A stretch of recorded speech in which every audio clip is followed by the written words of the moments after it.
Hello, investors, and welcome back to Money Hunters.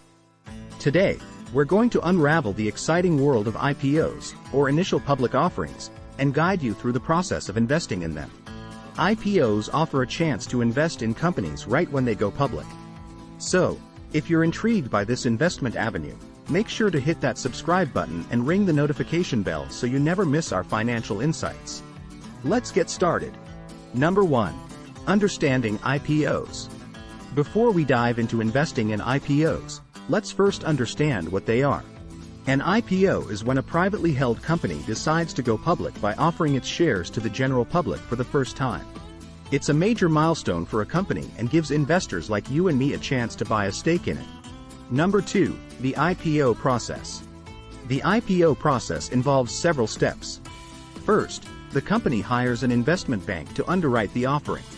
The company's financials, business model, and growth prospects are analyzed. Then, the company sets the IPO price based on market demand and its valuation. Investors place orders through brokerage accounts, indicating the number of shares they want and at what price.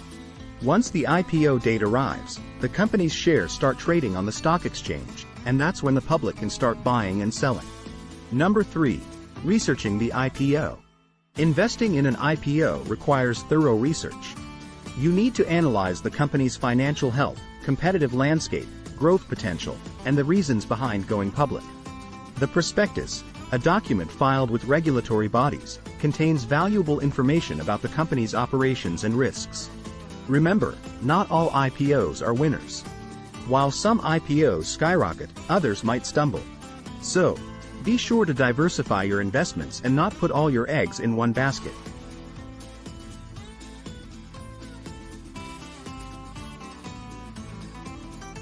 Number 4. Assessing your risk tolerance. As with any investment, understanding your risk tolerance is crucial.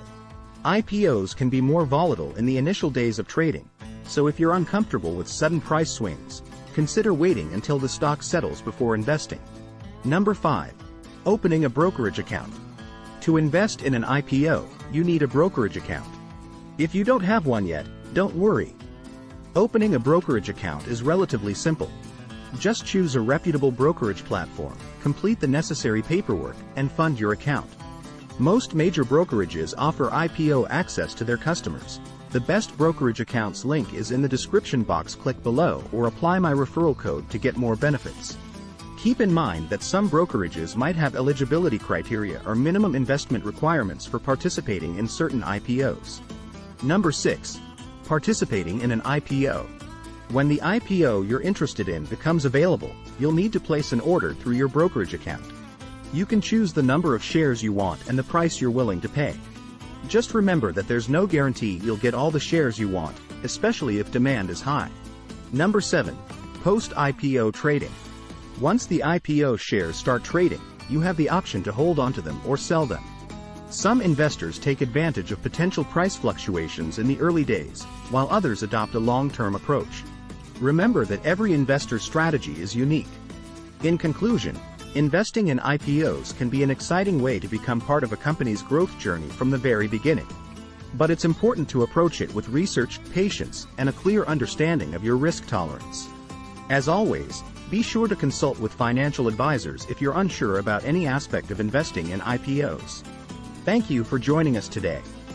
If you found this video helpful, don't forget to give it a thumbs up and share it with fellow investors. Stay tuned for more informative content, and until next time, happy investing.